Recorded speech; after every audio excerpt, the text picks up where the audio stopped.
I work for Triathlon Queensland. I'm the participation officer, but soon moving into clubs and programs officer. Okay. So in that role, I'm responsible for improving or increasing participation in triathlon, and my focus is predominantly with children, and coordinating programs associated with that, really.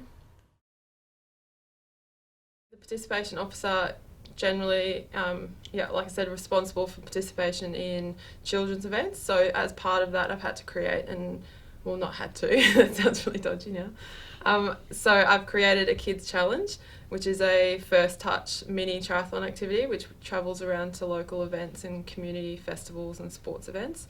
And that's really just to get kids involved in sport.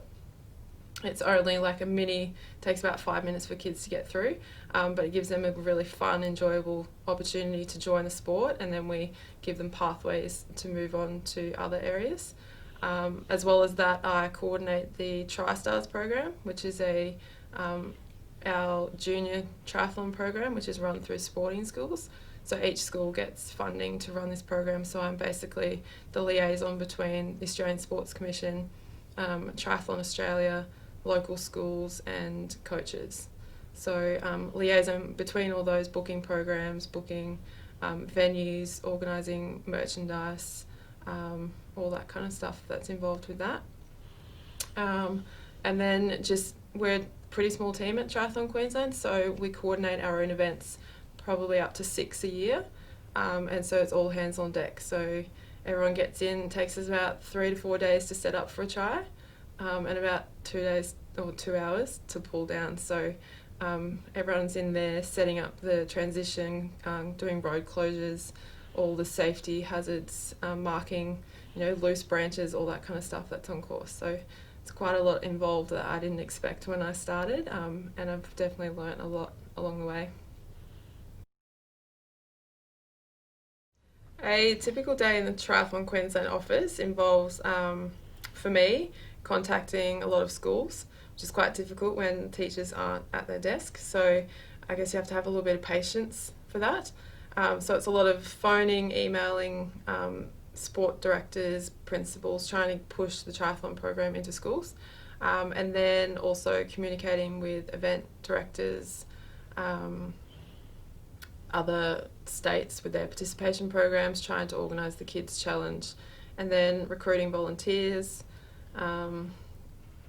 A lot of variety, really. I guess there's a lot to do on different days. And then once we get close to events, it's putting competitor packs together, coordinating the courses, all the manuals that I spoke about. And then on event day, we're up in the dark from 4 a.m.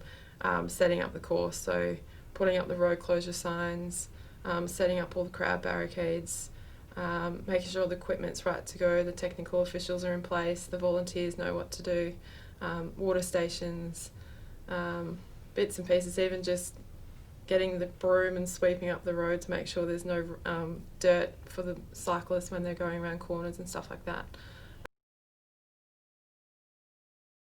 I really enjoy my job. I like the variety of it, and I think that's why I always looked at sport and event, because I knew there's something different all the time. You're not stuck at the desk 24/7.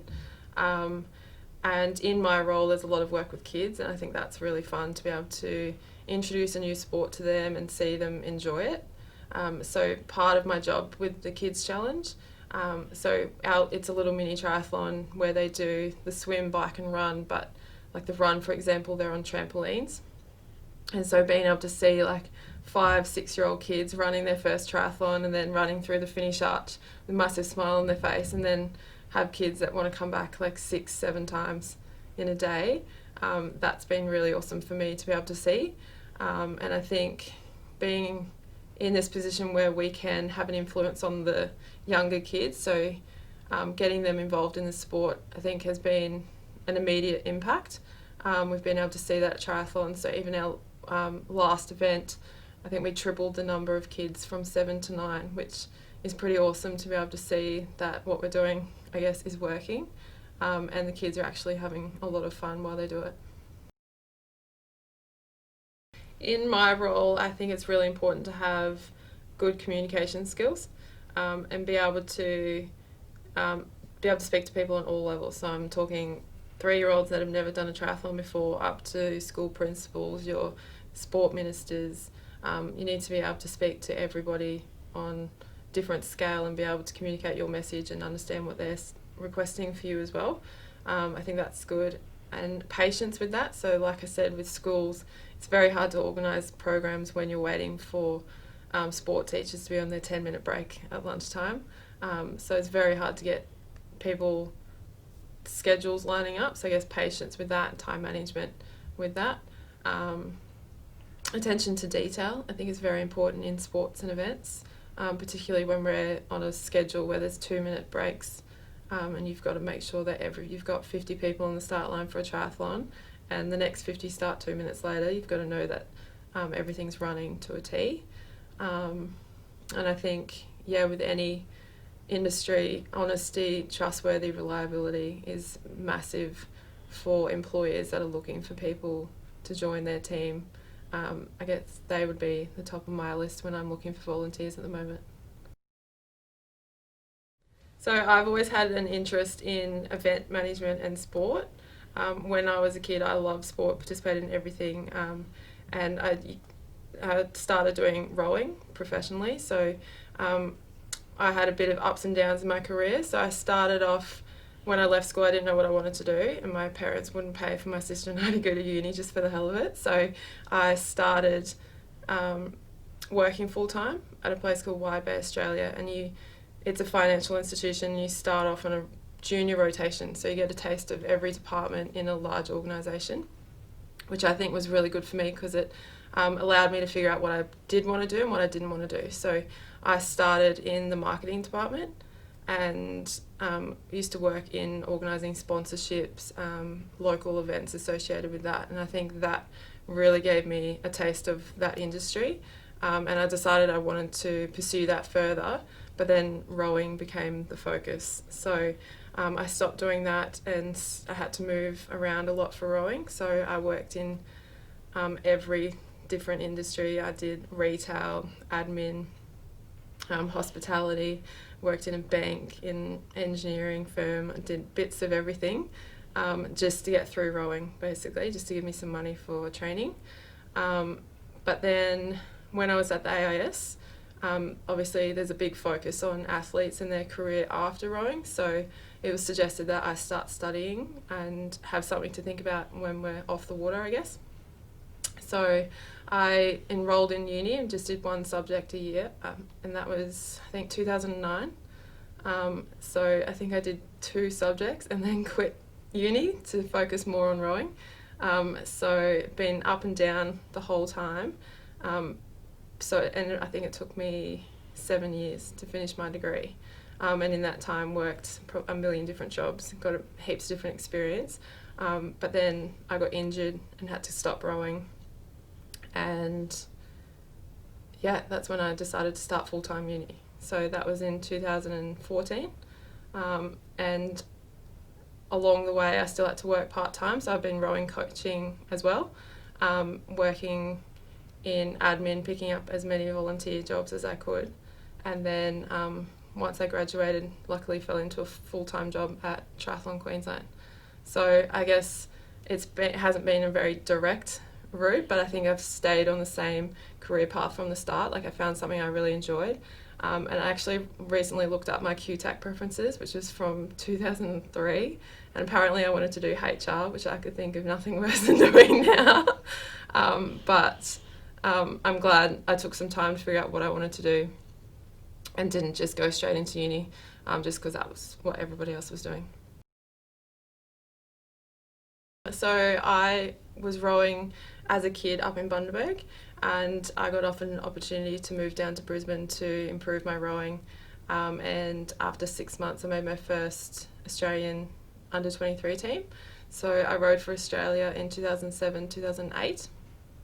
We won a couple of medals at the World Championships, and I was part of the development program for rowing in 2009. So post the Beijing Olympics, they invited 12 underage females to join the AIS program, and it was designed to push us in the right direction, I guess, for the London Olympics.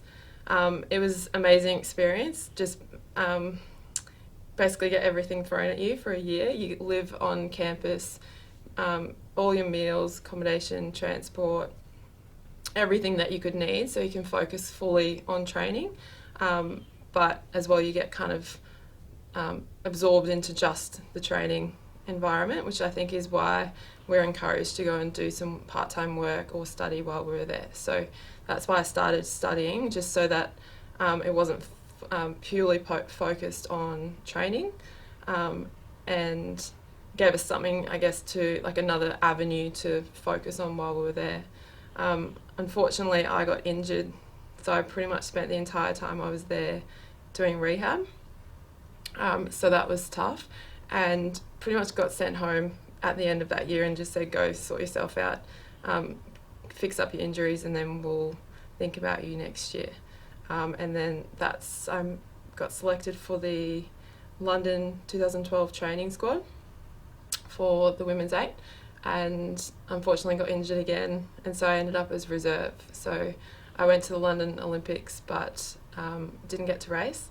I had to prepare each day just as if I was going to race, just in case someone slipped over on the pontoon or something bad happened, and got to experience the whole Olympic environment, but didn't get to stay in the village, didn't get the uniform until the last day, and parts like that. So being there was awesome. It was really good motivation to keep going for Rio, but hurt my back about a month after getting home. Did 3 months of rehab for that, and then my very first training session back, I broke my arm, and so that pretty much started a whole nother domino effect of injuries, and that was basically the end of my rowing career. So at that point, that's when I decided to come back to uni and start working on my career, but obviously still wanted to stay really involved in sport because that's something that I love. Didn't want to give that up, and because I really liked the events side of it, decided that I wanted to work in sport events. I originally started studying a Bachelor of Tourism, I think it was, just studying externally while I was at the AIS, because that was only, at that time, there wasn't many options available external.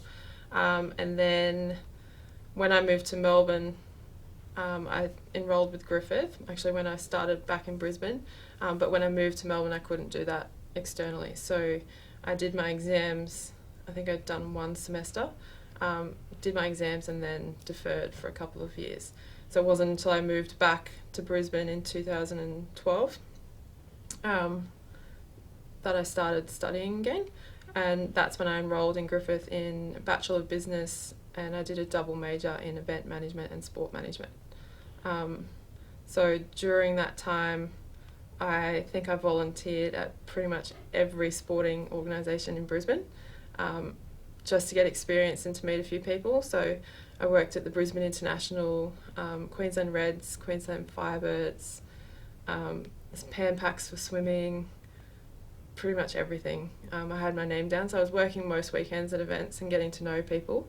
And then it was actually at a party that I met one of the girls that works at Triathlon Queensland, and I was saying to her that I've done plenty of volunteer work, but most of them it's a bit like slave labour, so you're just putting up signs or blowing up balloons. You're not actually learning any of the ins and outs of the actual work that you'll need to do.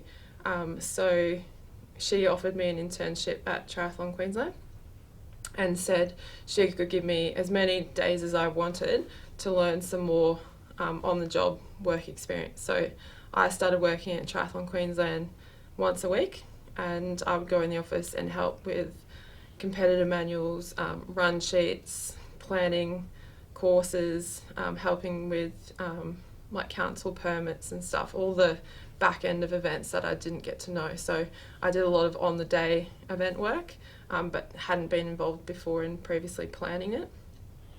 So I think that was really valuable for me.